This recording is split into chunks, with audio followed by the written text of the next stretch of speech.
So as I said in previous class that VRF represents one virtual router and forwarding, right? VRF. So today we are going to perform all practicals of VRF Lite. Means that we will be implementing VRF over here without MPLS. And if you are implementing VRF without MPLS, which is called actually VRF Lite. So this time let me do one thing. Let me allocate IP addresses in this manner: 12.1.1 at the end of R1, and then 12.1.2 at the end of R2, and then 23.1.2 at the end of R2, and then 23.1.1.3 at the end of R3. Fine. So in this way we are having here this connectivity, this reachability, right? Now what can we do? Let's say that R1 is having some prefixes in its lane 10.1.0/24, or forget about it, right? Let me just do this implementation first, and then I will show you that how can you create VRF, because I have already explained you that what is the meaning by VRF. So on its FA0/0 IP address is going to be 12.1.1, and then we can move on R2 as well, and on R2 of interface FA0/0.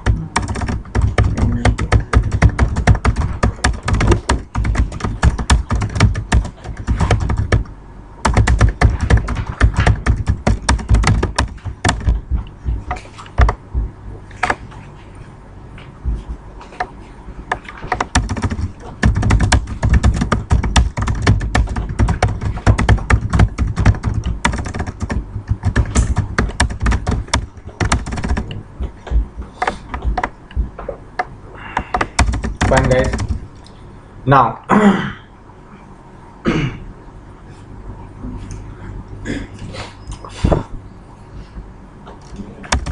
you see on R1 I will also create some loopbacks as well, like 10.1.1,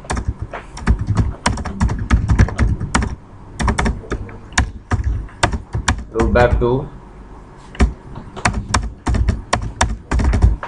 3, 4, 5, 6.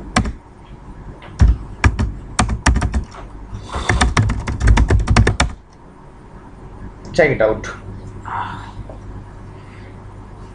So we are having all this configuration,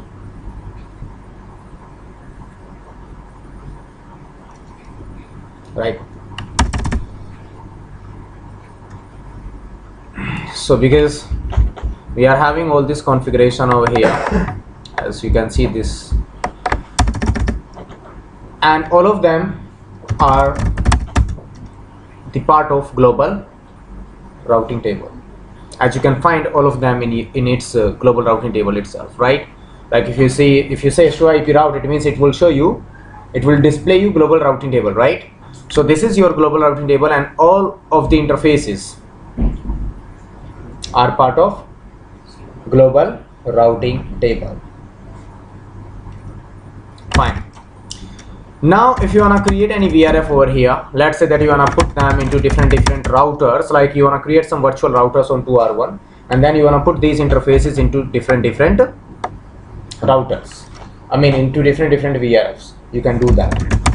Like to create VRF, command is very simple: IP VRF, and then you can create it with any name. Let's say that I have created one VRF with the name of test.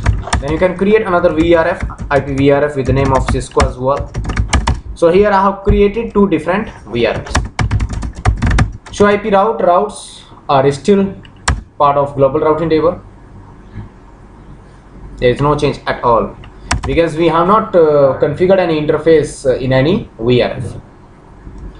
So if you say show IP VRF, so it will show you that how many VRFs are existing on your device. So here we are having two VRFs available. One is Cisco, another one is test.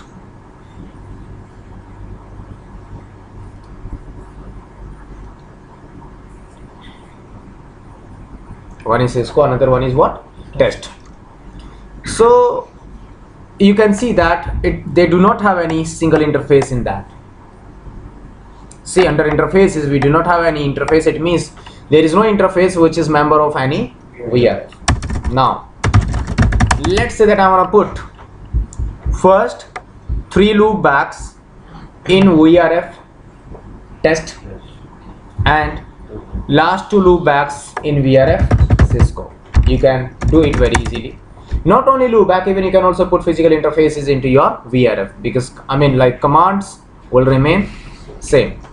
So go to interface loop back 1, and then if you want to put this loop back 1 into VRF test, then the command will be IP VRF forwarding and then your VRF name. IP VRF forwarding and then VRF name. Just press enter. Once you will change VRF membership, like if you are going to put any interface into any VRF, or if you are going to remove any interface from the VRF, then IP address of that interface will always be removed, and it's compulsory. It's needed actually over here. You know why? Because one VRF represents one router. If you are placing one interface from one VRF to another VRF, means that you are placing your interface from one router to another router. However, they are virtual routers, but still they are, I'll call them as a router, right? So if you are going to place your interface from one router to another router, might be that any existing interface in that router was already having the same IP address. Is not it? How can you say that okay, that router do not have the same IP address? Hello? Yes. Might be possible that like this VRF test was already having, it was also possible, right, that it was having the same IP address configured onto its own interface. Then how will it be possible for 2 different interfaces to contain same IP address? So there is a rule that whenever you will configure any interface into any VRF, or if you remove any, if you remove your VRF from any interface, then it will become the member of global routing table, right?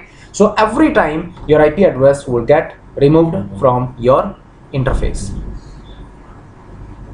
So will this command work if we use interface range loopback 1 2 3? We take the range command. Yeah, it should work. It should work in range also. It should work.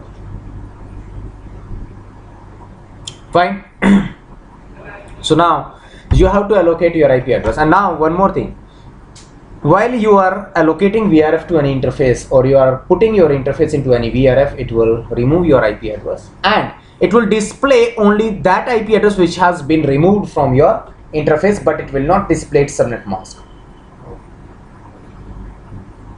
So now the problem is that in T-shoot over there, in lab examination or in production network, if you are going, or if you are thinking to put your interface into any VRF, then definitely its IP address will get removed, but along with that it will also display IP address only. I mean, it will show you that okay, this IP address has been removed, but it will never display you subnet mask. If it doesn't display you subnet mask, and then again you have to allocate IP address along with subnet mask, then how will you define that okay, what was the previous subnet mask onto this interface? How will you come to know about that? That is why it is always recommended that before putting your interface into any VRF, or before removing your interface from the VRF, check its subnet mask as well as IP address. However, IP address will still be displayed over there, but check its running config so that you can come to know about its subnet mask.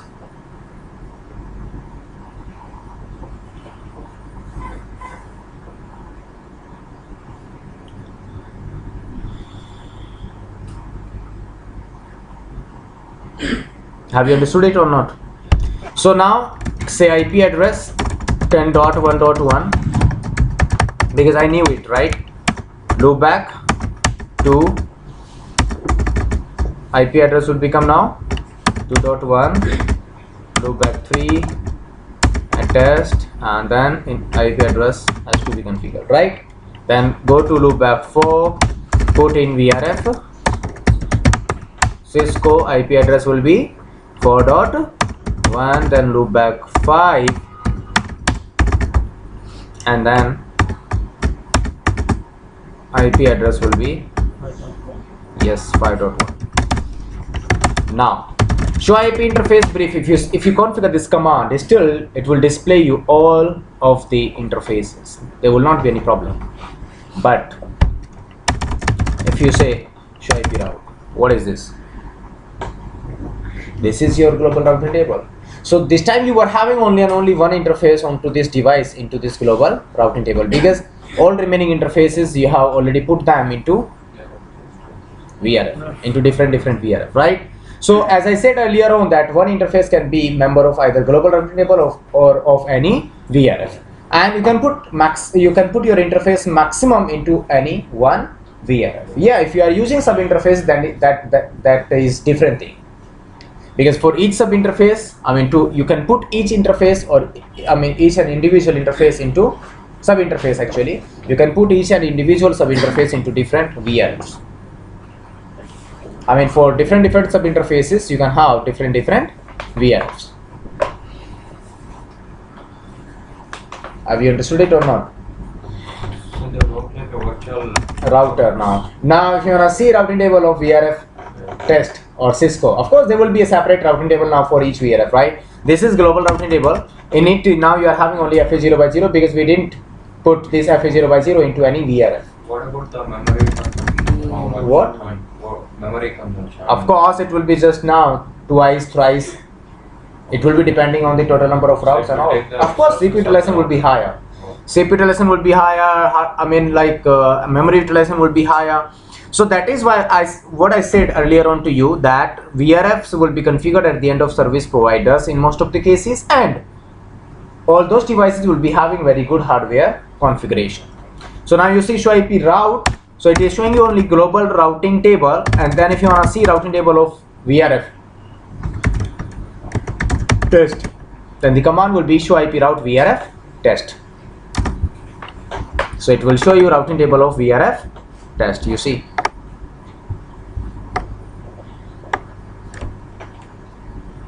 Right? And then if you want to see routing table of VRF,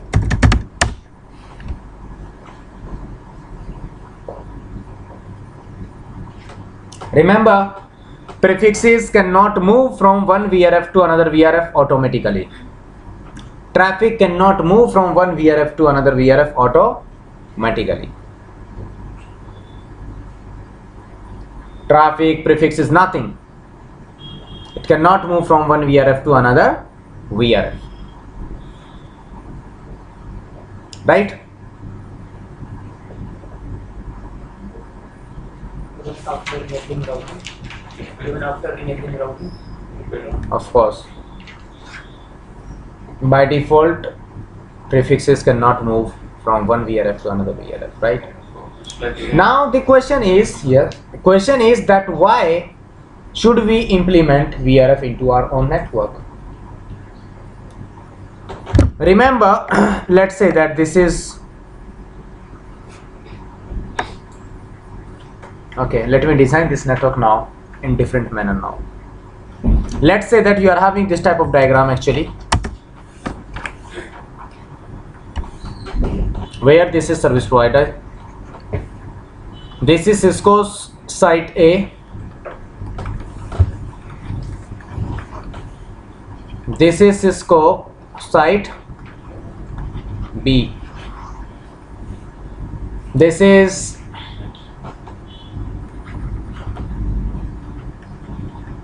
Accenture site A, this is Accenture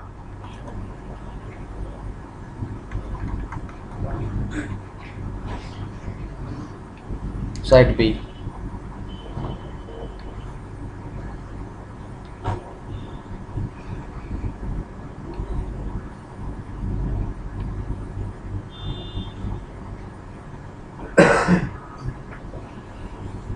Fine. Now Accenture site A must be able to communicate with site B, and Cisco site A must be able to communicate with site B. Cisco site A must be able to communicate with site B. Now, because this is only data lease line, I mean these are not internet connections actually. That's why I didn't specify ISP over here. So they are having point-to-point connections with each other. I mean this Cisco as well as this Accenture in between their sites. Fine. Now let's assume that Cisco is using private networks over here and Accenture is also using private networks. Cisco in another site also using private networks. Here Accenture in site B also they are using private networks, and might be that they are using same private networks. Now if you are using a common router over here at the end of service provider, right, for all these customers, same prefixes are coming from Cisco site A, same prefixes will come from Accenture site A. Now this service provider router has to define its best path because they are coming onto same prefix length. Are you getting my point or not? So it will define its best path. Let's say that same prefix is advertised by Accenture site A 192.168.1.0/24. In same manner, Cisco site A is also having same network over here. And also it is advertising it towards service provider, right? Now service provider has to define its best path. It will define it via either Cisco site A or towards Accenture site A, right? Any one path will be best path. And if it is performing equal cost load balancing, then again SEF is there, Cisco Express Forwarding. Accordingly, then it will perform load balancing, right? Now Accenture site B wants to send some traffic towards site A, I mean towards this subnetwork. Now it will send this traffic towards service provider. Now service provider can send this traffic either towards Cisco or Accenture. It can go anywhere. If it is going towards Accenture, well and good. If it is not, it is going towards Cisco, then what will happen? Now to solve this problem, service provider has to use two routers now. Has to use two different routers, two physical routers. One physical router for Cisco, one physical router for Accenture. How many customers are there for a service provider over there? Like 1,000 or more than that. So will it be possible for service providers to place 1,000 different routers, physical routers? This is cost effective. That's one. This is the problem now. To solve this problem, now we are having VRF. You get my point? You can break your physical router into multiple logical routers. Have you understood it or not? Yes. See, you cannot restrict your customer that use this prefix, you do not use this prefix, never. Because all customers and all users are free to use any private network in their own networks. So if you are having that type of situation, then definitely you will get so many problems in your network.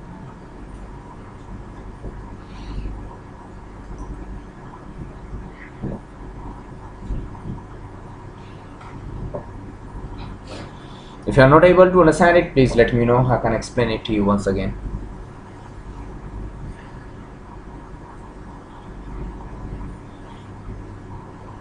But in general, they'll use even redundant router. Where? Service provider? Yeah. Of course, there will be too much redundancy, but right now I'm just trying to make you understand in this manner only. Have you understood it now? So basically, like if your customers are using same prefixes, then problems will occur. And to solve that problem, here we are having VRF. As I said that by default, prefixes cannot move from one VRF to another VRF, or even traffic data cannot move from one VRF to another VRF automatically. Have you understood it now? Great. Let's implement this diagram in this manner only.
this switch L2 switch is placed at the end of service provider only.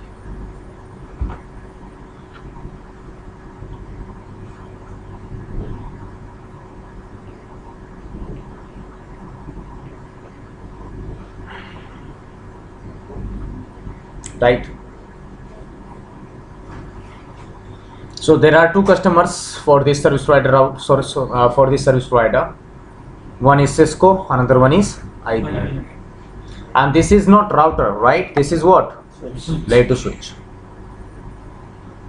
This is working as a layer 2 switch. So this switch cannot perform routing, and I will not do. I mean, even I will not configure any single IP address onto that, right?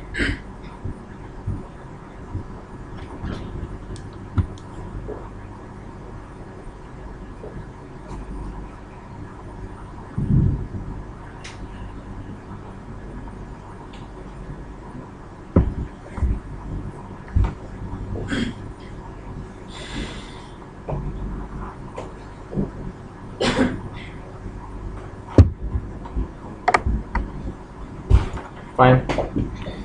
So let's say that for this service provider I'm going to use 10.1.0/30 subnetwork in between Cisco site A and service provider, right?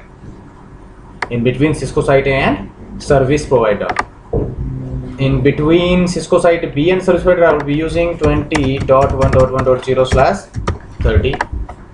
In between IBM site A and service provider router, I will be using 30.1.0/30. And in between IBM site B and service provider, I will be using 40.1.0/30. These are their WAN IP addresses actually. In this way, I'll define their WAN IP address.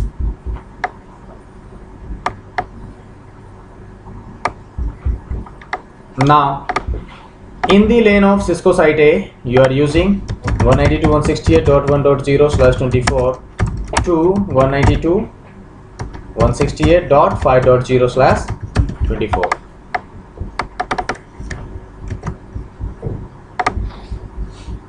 Same prefixes you are using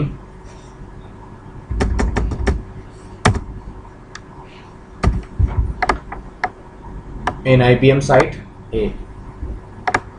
Then Cisco site B is using from 6.0/24 to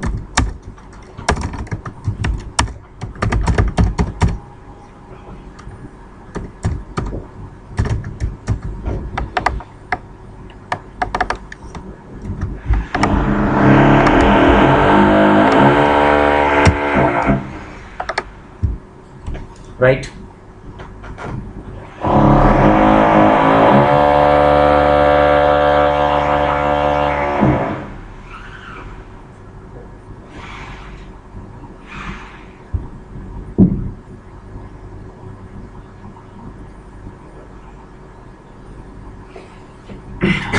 Have you understood IP addressing over here? Like WAN IP addressing as well as, right? And because here I'm using this switch as a layer 2 switch, and I'm having only one interface at the end of service provider router, so I have to create sub interfaces for each customer, I mean for each site. So that is why I have to put them into different VRF, sorry, into different VLAN, right? Into different VLAN. So what can I do? I will use for Cisco site A as VLAN 10. So even on our end, we'll use the same. VLAN 30. For Cisco site B, I'll be using VLAN 20. And for IBM site B, I'll be using VLAN 40.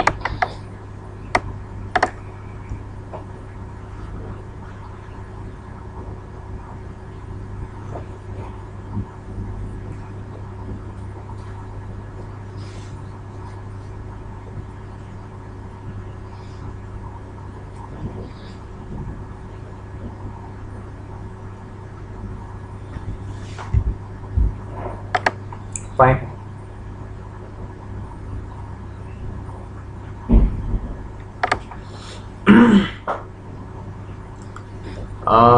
And then because here this interface has to carry multiple VLANs information, so it has to be trunk port. It's kind of like, do you remember we performed router on a stick? It will be something like that. And here, because we are having two different customers, so how many VRFs will be required at the end of service provider router? Two. One is Cisco, another one is what? IBM. So I'll be creating two VRF at the end of service provider router, right? And two sub interfaces will be part of VRF Cisco, and two sub interfaces will be part of VRF IBM. Because I will create four sub interfaces at the end of service provider router. Because you are having four different VLANs, four different subnets. So you have to create four sub interfaces at the end of service provider, right? Two VRFs will be there because there are two customers only. You will put two sub interfaces into same VRF and another two sub interfaces into same VRF. So I'll be doing that. So first of all, let me see. There will not be any configuration related to VRF at the end of customer. So let me do the configuration at the end of customer first. So this is Cisco site A now. First of all, interface FA0/0 is going to use 10.1.2/30. Then loop back 1, loop back 2, 3, 4,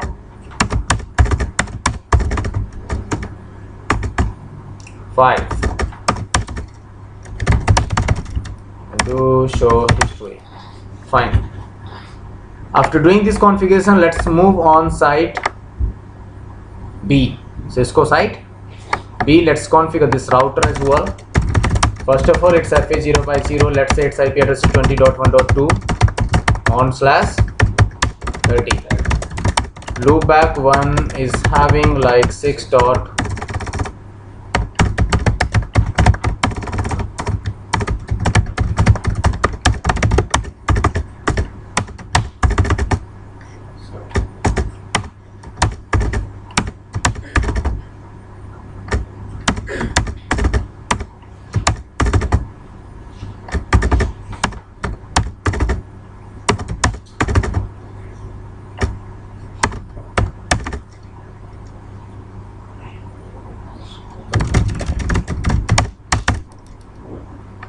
I'm going to say no CDP run, otherwise it will keep on to show me that okay, blacks in mismatch and all these things, like here also. So I'll say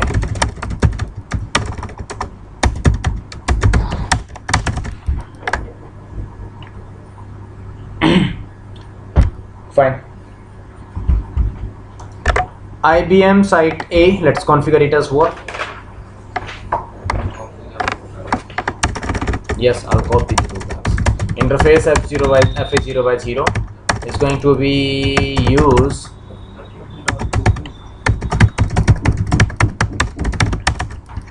and I'll copy it from now Cisco site A. I mean all loopbacks will be from there only, so I'll copy it from here to there. Fine. And now I'll take console of site IBM site B, right? So at the end of customer, you don't need to do any extra configuration related to VRF. 40.1.2/30. I'll move on simply Cisco site B and then I'll copy loopbacks.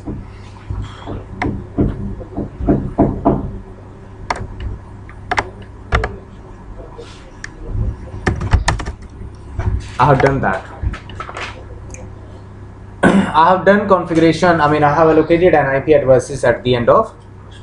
Now let me configure this switch, layer 2 switch first, and then I'll do configuration at the end of service provider router. So as per this diagram, I have to do this configuration actually. That's fine. as you know that it is going to be in VLAN 30, it is going to be in VLAN 40, it will be in 20, and this will be trunk. Say no CDP is run. Fine. Now first of all you have to create your VLANs, like VLAN 10.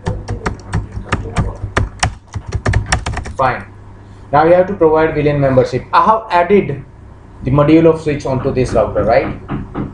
I have added module of switch onto this, and you can also see these VLANs like show VLAN.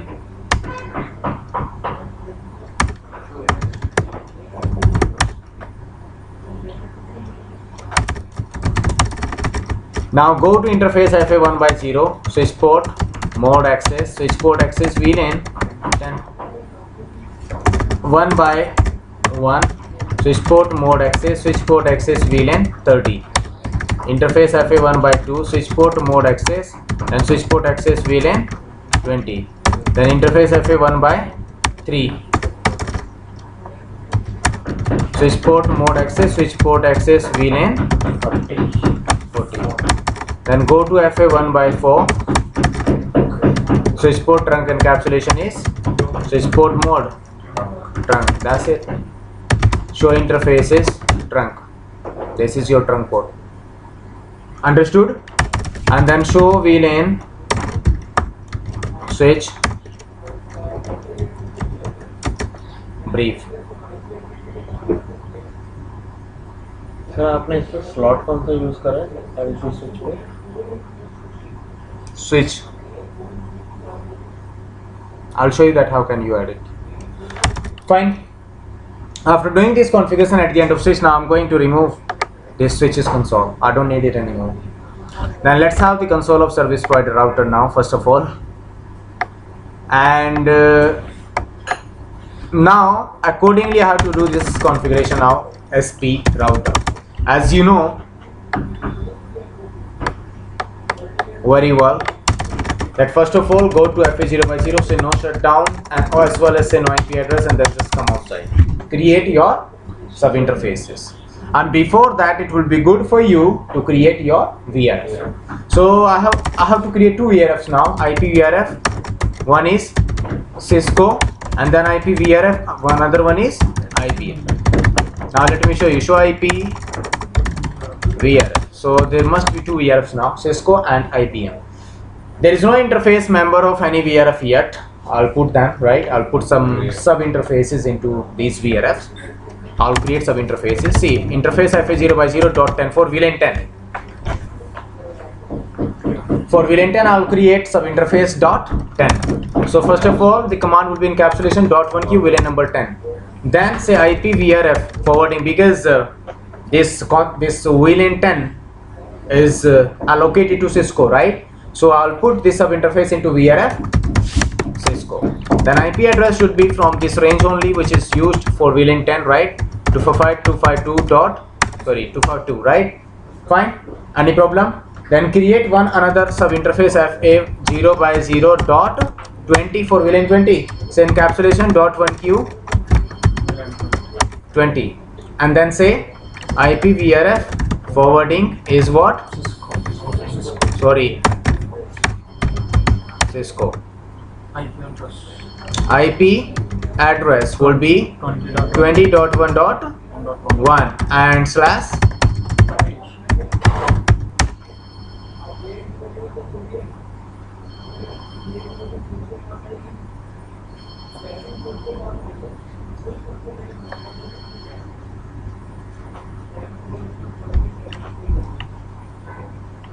right, and then just come outside and say interface fast Ethernet 0/0 dot encapsulation .1q VLAN number 30, and then say IP VRF forwarding IBM. IP address will be 30.1. on slash, then go to FA0/0 dot encapsulation .1q VLAN number, IP VRF forwarding IP address will be 40.1.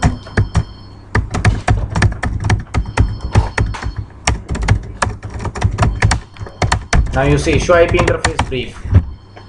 I have configured 4 sub interfaces over here, right? But if you say show IP route, no route, because there is no interface available in its global routing table. How many VRFs are there now? 2. Cisco and IBM. Cisco is containing 0x0.10, 0x0.20, whereas IBM is containing 0x0.30 and 0x0.40. So now if you say show IP route VRF Cisco, you will get all prefixes of VRF Cisco over here. Then show IP route VRF IBM.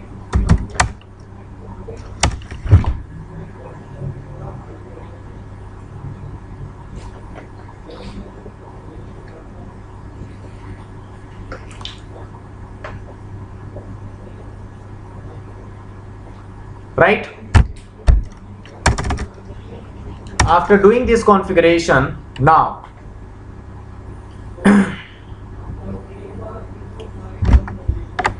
if you go to Cisco site A, and from here if you want to try to communicate with 10.1.1, of course it must be able to communicate with that, but it cannot communicate with like 20.1.1.1 because it does not have that route to reach that, right? Like you can perform lookup over here, right? But if you move on SP router, and from SP router if you want to try to communicate with, you will not, because by default it will look at its routing global routing table to forward these packets. If you wanna ping anything inside VRF, because here at the end of service provider we are using VRF, so in ping command also you have to specify your VRF, like ping it was, and then say sorry 2. Even you cannot ping yourself without specifying VRF because it will look at its global. However, this interface is not part of global routing table anymore.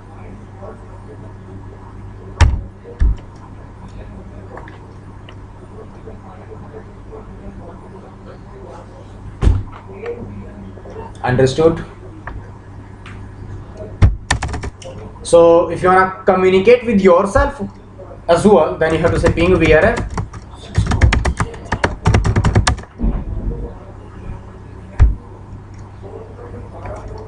Have you understood it? So on that device where you have configured VRF, every time you have to specify your VRF in all types of task. Now you can ask me, sir, then how was it possible to communicate it from Cisco site A without specifying VRF? Because VRFs are having local significance. See what is happening actually. Like Cisco site A, because it is having this network as directly connected, it will give it to the switch will forward it out from trunk port trunk, and then SP router will receive it onto his sub interface, and that sub interface is already member of VRF. It means SP router will receive that ICMP echo request inside VRF itself, so it can provide echo reply very easily because it received echo request inside VRF.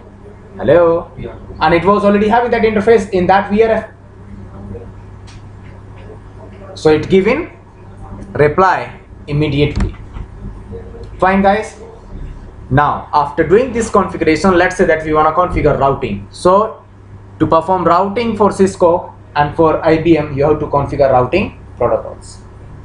You have to configure routing protocols now. Otherwise, Cisco site A will not be able to communicate with Cisco site B, and IBM site A will not be able to communicate with IBM site B. To achieve that, you have to configure routing now. You have to configure routing protocols in between service provider router and Cisco site A, and also service provider router and Cisco site B. Now, what do you want to use what routing protocol you want to use in between service provider router and Cisco sites? EIGRP. So, do you want to go for EIGRP first or RIP? EIGRP. Okay, let's start then EIGRP named mode, right? I'll be doing this configuration with using EIGRP named mode. So to do that, actually, just go to, first of all, let's configure the service provider router, right? And you see, to to configure this service provider router, it's very easy. Router, yes, but it will not support named mode actually, because I'm using iOS 12.4, so I have to do it in classic mode only, right? So say router EICRP, let's say here I have said what, 1,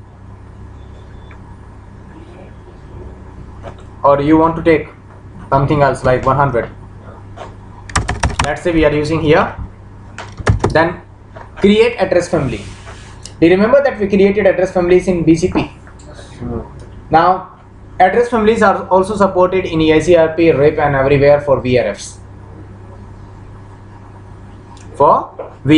So address family IPv4 VRF, and VRF name is what? Cisco. Make sure that VRF name should be correct. The spelling must be same. Case sensitive. Of course. Right? Now inside this address family, enable EIGRP onto your sub interfaces. And as you know that we were having 10.1.1 configured over here, as well as 20.1.1 configured over here. So now you will see that EIGRP will get enabled onto these two sub interfaces now inside VRF Cisco. To see that, actually to check it out, there is a command like show IP EIGRP VRF is what? Cisco interfaces. That's it. Show IP EIGRP VRF Cisco interfaces. So this command will show you that inside VRF Cisco on how many interfaces or on which interfaces EIGRP has been enabled. So has EIGRP enabled now?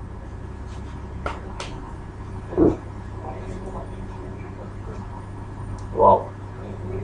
Let me show you. Show IP ICRP Cisco topology. It does not have anything over here.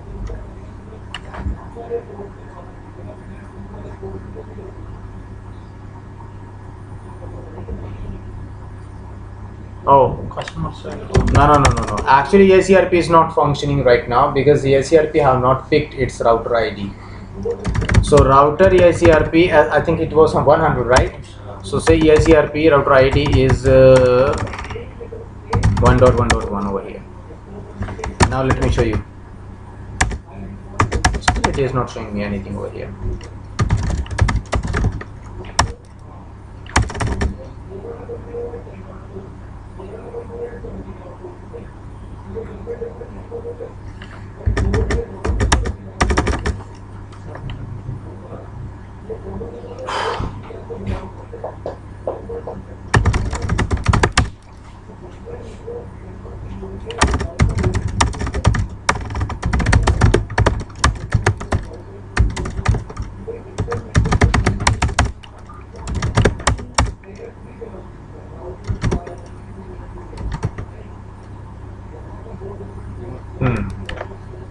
You have to define your autonomous system inside address family itself. So what do you want to use? Do you want to use the same that you configured globally? See here, as you configured your AS here globally, it will not create any difference. For our neighbors, it will not be working actually. The autonomous system which you will define under address family will be in working mode actually. So globally I configured 100. Here I'm going to take it as 1. And now it must be able to show me that, see. So under address family you have to define your AS number as well. So here now if you say show IP protocols, it will show you only and only globally configured. But if I want to see that EICRP1, then say show IP protocols VRF is what? Cisco. Then here for now, I mean now it will show you that it is running EICRP1. Hello. Yeah. So this time you are running EICRP AS number 1. Now you have enabled EICRP onto both sub interfaces onto service provider router. You do one thing now. Move back again on Cisco site A and configure router EICRP. Which AS number? 1, not 100, right? And then say not assembly network 000. It must form now neighborship, right? And in same manner I will move on Cisco site B, router EICRP1 not assembly network 000. Even you could use this network 00 command at the end of service provider as well. like in this way. Let me show you.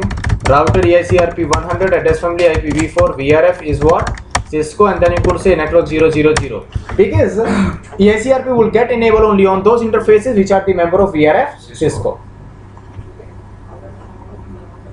right? So we could also use this command as well, but this time I'm not going to use it. Do show run pipe section router EICRP. Check it out. This is your configuration. This is globally configured, and this is your this is configuration for VRF. Fine. Now you do one thing. Move on Cisco site A. On Cisco site A, you must be able to see all prefixes. Is not it? Some of them are directly connected, and some of them have came here up via EICRP from 10.1.1, right? Because it is having neighborship with, because they were in same VRF, so of course within a VRF they can communicate with each other. They can also exchange their prefixes with each other. So now if you wanna try to communicate with 6.1, of course you must be able to do that.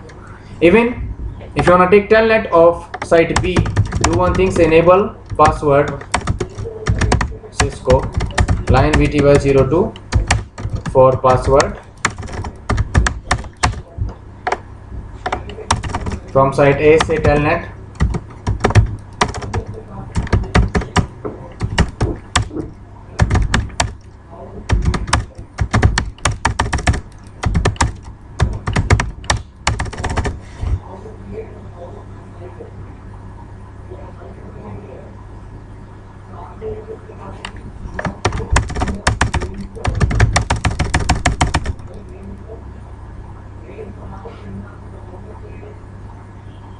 how traffic is going from here to there. You have to understand it now, right? See, packet will be formed over here, and in that packet source, let's say source is what? Even you can put source your own loop back as well, like do one thing, ping when source is your own loop back, no problem. So if you are pinging in this way, at that moment source is going to be tell me 1.1 and destination was 6.1. Fine. Because this site is already having that route available in its own routing table, so it will transmit it out from FA0 by 0 towards 10.1.1.1. So now this packet will be received by this L2 switch onto its 1 by 0, and this is member of VLAN 10. Now it is having this trunk port. It will transmit this packet out from this trunk port. Finally, this SP router will receive this packet onto subinterface FA0 by 0.10.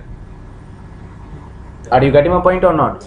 And that is the member of VRF Cisco. That is the member of VRF Cisco. So it received this packet in VRF Cisco. That is why it will perform routing lookup in VRF Cisco itself. So whenever this SP router will perform lookup in its VRF Cisco itself, so IP route VRF,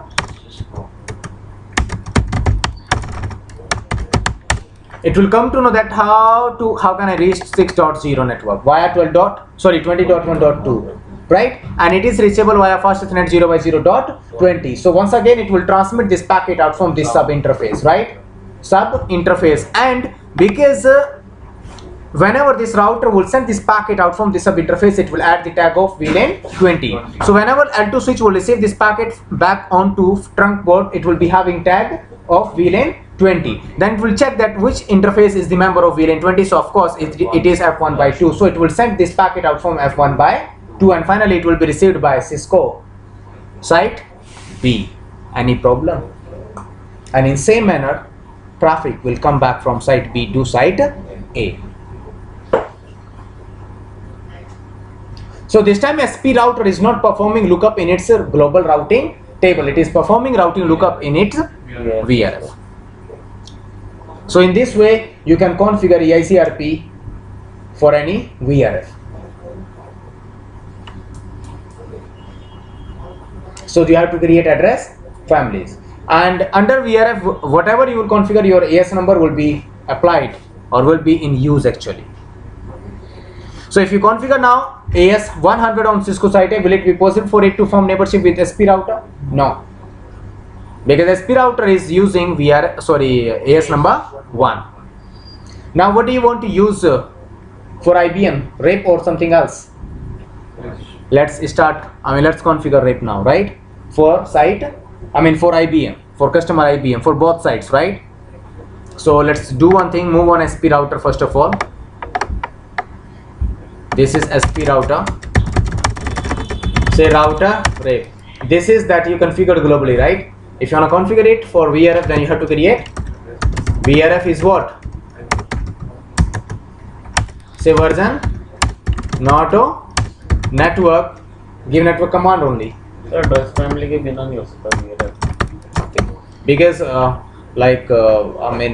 most of the time, like in RIP, you can configure maximum one process. Is not it?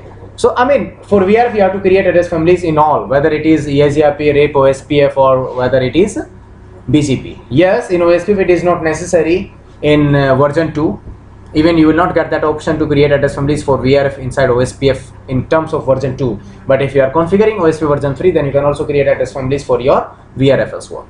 So network 30.0.0 and 40.0.0.0, because if I am saying 40.1.1.0, then again it will convert it back 40.0.0, so there will not be any, of course, difference, right? So this time you see show IP RIP VRF name is what? IBM. So it is having, see, it means RIP has been enabled onto these interfaces now, right? Now do one thing, go to IBM site A, and onto IBM site A, do one thing, say router, tell me RIP not summary network, okay, version 2. In same manner, move on site B, router B version 2 not summary network,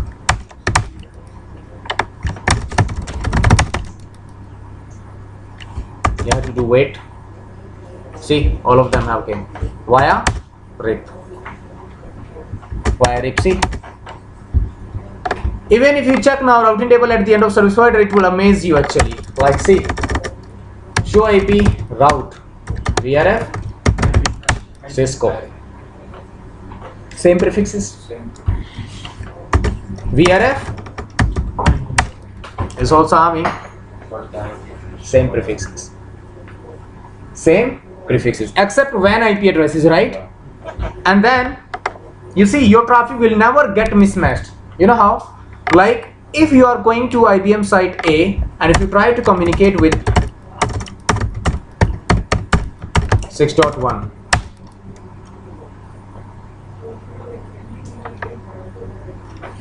when your source is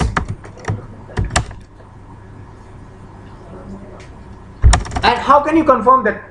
Are you really communicating with IBM site B or Cisco site B? How can you confirm that? We can take telnet. Like we can enable telnet on IBM site B as well. Enable password is what? Cisco line VTY 024. Password is what? Cisco. Now you do one thing, move again back on Cisco site A and take telnet of 192.168.6.1, same IP address, right? So we have accessed what? Cisco site B. And now from IBM site A, I'll take telnet with using same IP address 6.1 Cisco IBM site. So how is it going now? See, let's say source is what? 1.1. This time it was like 30.1 because in source it was taking its exit interface IP address, right? So it was 30.1.2. But you can also think that okay, it is what? 1.1 destination was. So it will send it out from this interface now because it was learning this 6.0 on this interface from its neighbor 30.1.1.1. As you can check its routing table as well on site A. So IP route, it is receiving all these prefixes coming from 30.1.1. So it will now switch to a layer 2 switch will receive it on this F1 by 1, which is member of VLAN 30. Then it will send it out from the trunk port. Now SP router will receive it onto sub interface .30, which is member of VRF IBM.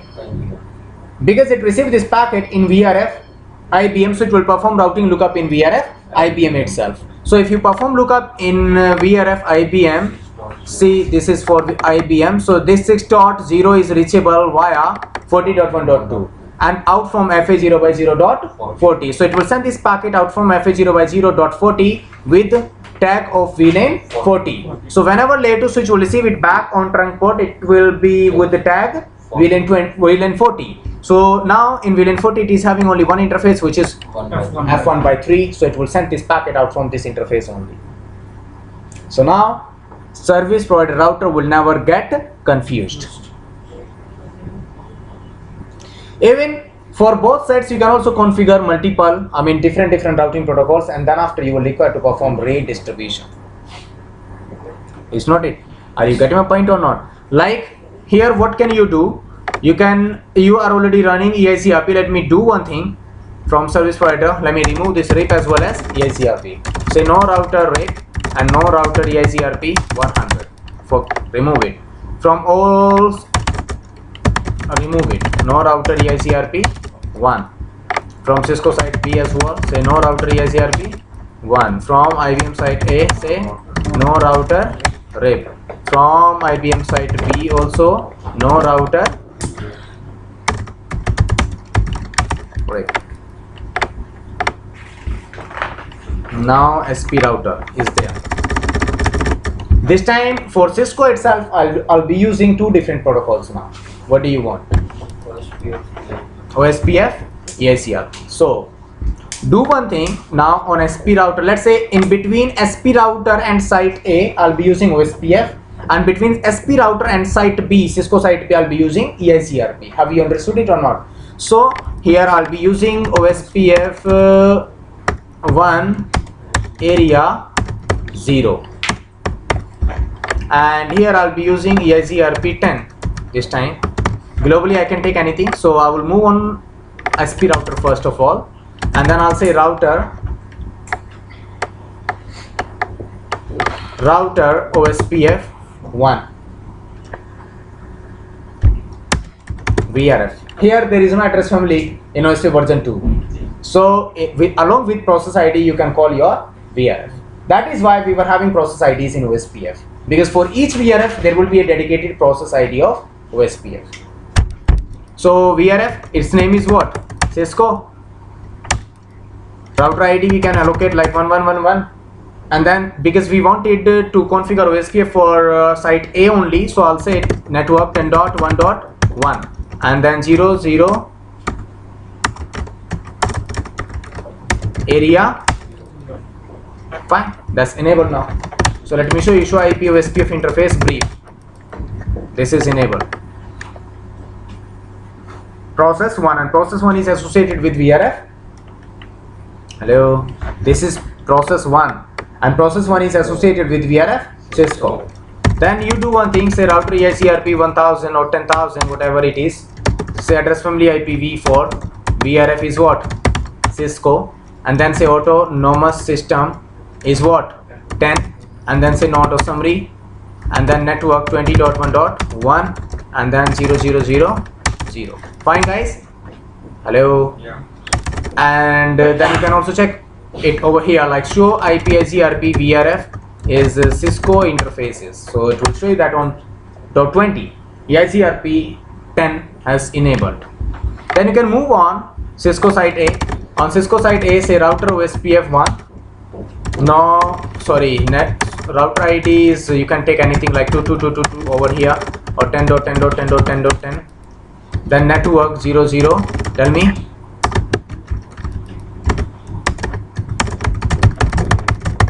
Area will be 0. Neighborship have came up now. Then on Cisco side B, I'll be using router EICRP 10, not a summary network.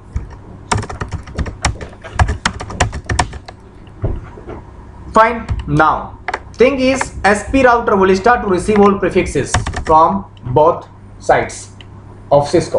So IP route VRF Cisco, check it out, all routes are coming. Some of them are coming with the help of OSPF and some of them are coming with the help of EICRP. OSPF is advertising loopback onto /32, that is why you can see that some prefixes are coming on /32. 32, right? But you will see that site A will still not be having routes coming from site B, and site B will not be having routes coming from site A. As you can move on site A and you can check its routing table, you will not find anything over there, because by default prefixes cannot move from one routing protocol to another routing protocol. So this time you have to perform redistribution. To perform redistribution onto service provider itself, you do one thing. First of all, let's redistribute OSPF into EICRP. So say router EICRP, it was I think 10,000. Yeah. Globally it was 10,000. Then say address family IPv4 VRF is what? Cisco. And then say redistribute what? OSPF 1 VRF, name was Cisco itself. And then do not forget to define your metric 1544 0 255 1 and 1500. To check your topology table on SP router itself, just to confirm whether redistribution was done successfully or not, command would be show IP EICRP VRF, name is Cisco, and then topology table. So see, prefixes have been redistributed over here, right? Like 4, 1, 2, 3, all these things. You see 1, 2, 3, all are redistributed. Fine. So it means that now you can find all these prefixes on site Cisco site B. Check it out.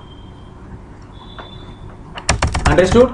So in this way you can perform redistribution from Cisco, from OSPF into EICRP. Move back again on SP router and this time perform redistribution from EICRP back into OSPF. Router OSPF 1 and VRF name was Cisco. Then say redistribute what? EICRP what? 10. And here you don't need to define your VRF because you are already inside VRF. So it will check that how many prefixes are coming via EICRP inside this VRF, and it will redistribute all of them, right? And then you have to add subnets keyword. Then you can also define your metric type 1, and then you can also define your tag like 100. Then you can move back on Cisco site A. You must be able to see them as external type 1. You see. And now again you can try to communicate with that telnet 192.168.6.1 Cisco. Fine. Then if you want to use now BGP, you can also use BGP. So at the end of service provider, what do you want? I mean, which AS you want to configure?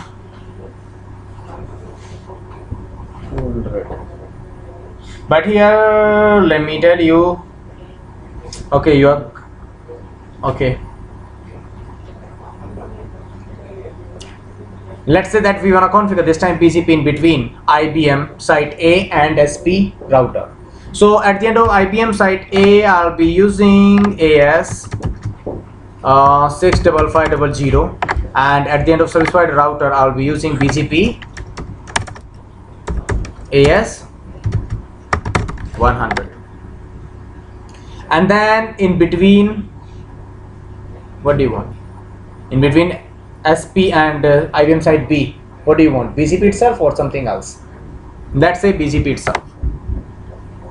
BGP AS 65500. So that we will also require to configure allow AS in command. Allow AS in command. Wow. So move on SP router. Now if you are going to call your VRF into BGP, then in VRF you have to configure one another thing which is known as this RD. If you are going to call your VRF into BGP, RD is mandatory. RD is stand for route distinguisher. Route distinguisher. And what is the meaning by route distinguisher? Which will be responsible to differentiate your prefixes. During MPLS, MPLS VPN, I will teach you that why is it necessary to allocate RD value. But right now, just try to think that if we are going to call VRF into your BGP, then it is necessary to configure RD value, route distinguisher,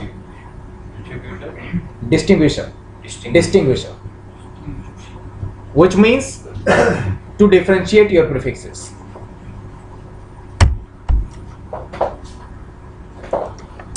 So because I'm gonna to call this IBM for BGP, so I'll say that IP VRF for IBM, and then RD will be allocated in this format, 16 bits colon 16 bits. You can allocate anything like 1:1. Just come outside and then go to router BGP 100 You can say no default, no BGP default IPv4 unicast, right? And then you have to define your router ID as well, otherwise it won't be possible for BGP to pick router ID because there is no interface which is working in yes. So do one thing, say BGP router ID and then create one address family IPv4 for VRF what? IB. Sorry, IB. Now configure your neighbor. Neighbor is what? 30.1. Remote AS is what? 655. Then one another neighbor is also existing 40.1.2 and remote AS is also what? 65500. In this case now you will not require to perform redistribution, right? Anywhere, because the prefixes can go from BGP to BGP without any problem, right? So in this way you can configure your neighbor, and then after you do one thing, move back again on IBM site A and say router BGP 65500 and neighbor will be 30.1.1 and remote AS is going to be 100. Say redistribute connected, just to advertise all prefixes into BGP, right? In same manner I will move on IBM site B and say, oh, on site B I have configured it actually. On site A now I have to configure it. Router BGP 65500, neighbor is 430.1.1, remote AS is what? 100. Redistribute connected. I have to modify the configuration of site B. In place of 30 I have to configure neighbor 40.1.1, remote AS is what? 100. Neighborship must come up now. You see, neighborship have came up now, right? And now they must be able to exchange their prefixes, but they won't. Why? Because they will find actually prefixes coming with same age. Show IP BGP. Let me show you. Just wait for a moment. On site A you will not be able to get the prefixes coming from site B, and on site B you will not be able to get all those prefixes coming from site A. You see, are there? Even you can say debug IP BGP updates and then you can say clear IP BGP star in. What is it saying? Right? So do one thing, router BGP 65500, you can say neighbor 30.1.1 allow AS in. And in same manner you will move on site B, and on site B also router BGP 65500 neighbor 40.1.1 and then allow AS in. Show IP BGP. Let me show you now. All of them have came now. You see. Check it out. But even it have started now to receive its own prefixes as well from the neighbor after doing this configuration, right? Move on IBM site A as well. Check it's on BGP table now.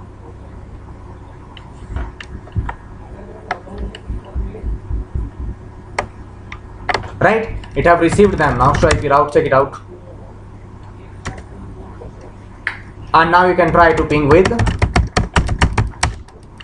even when your source is your own, even you can take telnet of that.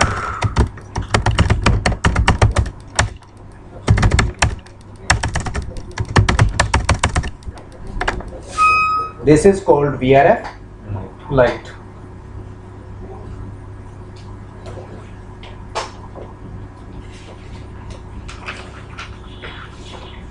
So you can see that by default traffic can move from one VRF to another VRF, and even routes were not going from one VRF to another VRF.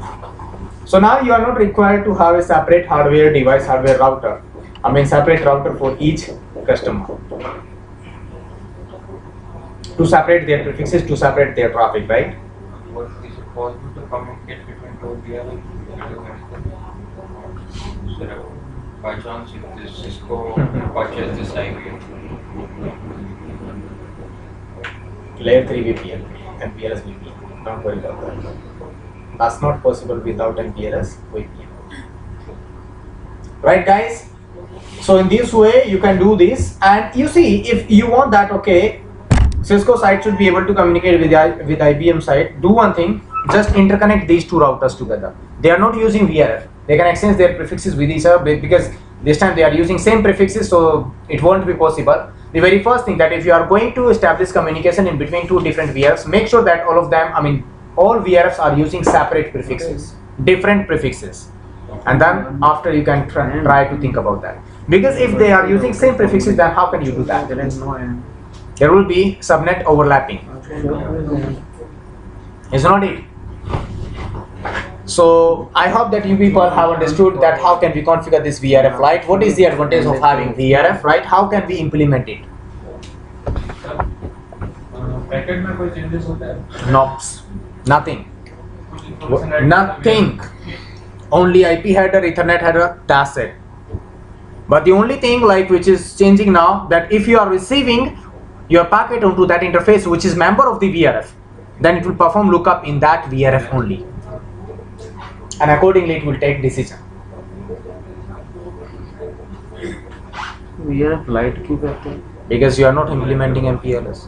Yesterday you were absent. Yes. एक router पे कितने VRF update कर सकते हैं? एक router पे कितने VRF update कर सकते हैं? It's up to you. I mean there is no limitation.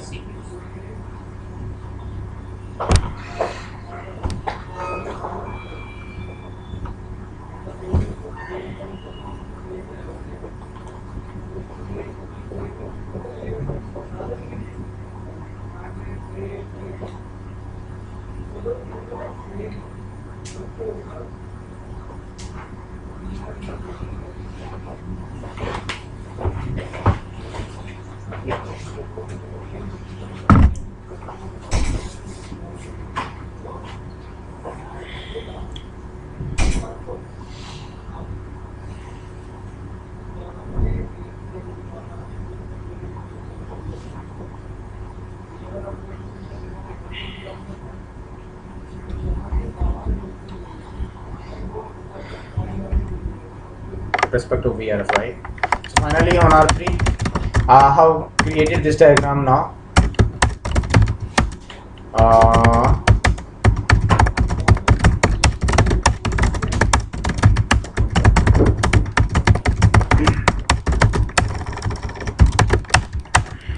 Fine, move on R2 back. Let's move back again on R2. Say IP VRF is what? CC IE. Then go to FA0 by 1 and then say IP VRF forwarding is what? CC IE. Then allocate your IP address once again 23.1.2, right? So now you see show IP route. This 12 network is in global routing table because this interface is part of global routing table, right? Whereas show IP route VRF and you can say CCIE. This 23's network is part of VRF CCIE, right? And now you have to ping from R1's loop back to the R3's loop back.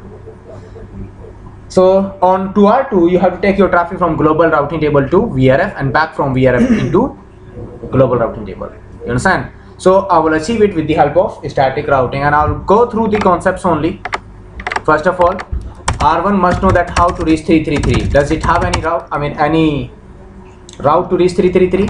So say IP route 3333 and next exit interface is going to be FA0 by 0, next hop will be 12.1.2. Any problem? Try it out. So now R1 has this information that how to reach 333. Finally it will give this packet to R2. R2 will receive it on F0 by 0, right? So now because on R2 F0 by 0 is part of global routing table, so it will perform lookup in its global routing table only. It's not it, because F0 by 0 is part of global routing table. So does its global routing table has any information about 33333? No. So you have to say IP route 333 245 245 245 245. Exit interface is going to be 0 by 1. That's enough. You can do this configuration. But remember, you have to specify both of them, exit interface as well as next hop address. It's mandatory. If you are taking your packet from global routing table into VRF, then it is mandatory, right? It's mandatory to configure it in this manner. So this time its global routing table has this information that to reach 3333 it has to go out from FA0 by 1 and next hop address will be 23.1.3. Finally R3 your packet will reach R3. Then it will respond back to 1111. So it must have that how to reach 1111, right? So IP route 1111 FA0 by 1 and then 23.1.2.